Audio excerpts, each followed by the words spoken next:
Susan, you've had limited time to crunch all of this, but what can you tell us? Yeah, so we are in this next industrial revolution with AI being the new oil, this new commodity, the gold rush, and this AI hype cycle. And the reason why the stock is down, because remember, this is a wealth creation effect as well. Since you have 60% of Americans that own stocks, a lot of those in 401ks and IRAs and Roths, you can bet that you probably own Nvidia in your stock portfolio. But as you said, when you're priced to perfection, you've already jumped 150% this year. You've accounted for almost 60% of the gains in the stock market the last 2 years. When you double your sales, not good enough when the market is expecting a lot bigger numbers. But don't forget that this stock, as I mentioned to you, remember we were talking during the depths and that sell-off at the beginning of August. This stock has recovered 28% since then.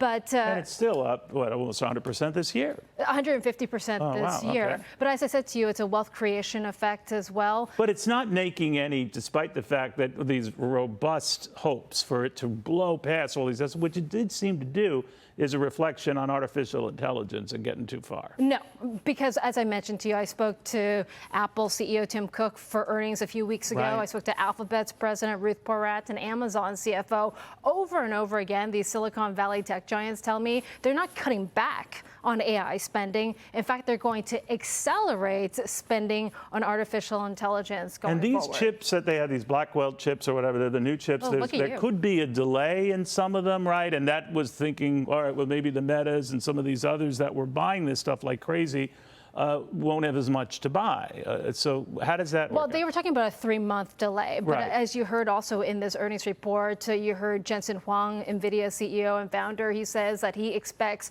Hopewell to be available to their customers. Now, speaking of Jensen, you know, a year ago, he was outside the 100 richest people on the planet.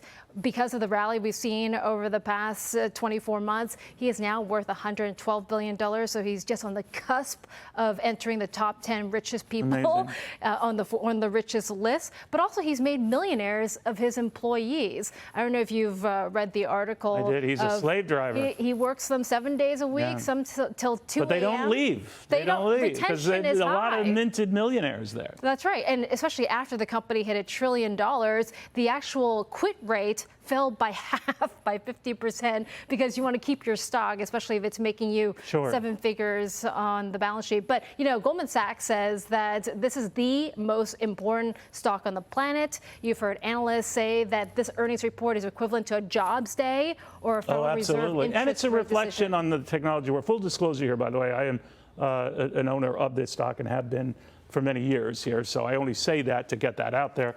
But one of the things I always remember about it was when it dominated the gaming industry and all the strategy behind that, it segued beautifully into this. And now the question is, if we have a slowdown, the capacity for companies or anyone else to buy as much will be limited.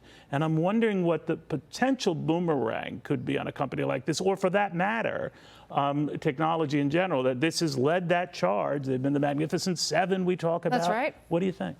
Well, you know, Nvidia is up 1,000% since ChatGPT was introduced to the world in November 2022. Before then, it was only worth $290 billion. Now it's worth $3 trillion, even worth more than Microsoft. Isn't that incredible? And speaking of Nvidia's history, if we can bring up, I want to show you Jensen Huang's LinkedIn profile quickly. Oh, please, this is great. Because we talked about how Nvidia was founded in a Denny's booth over a Grand Slam breakfast and bottomless cup of coffee.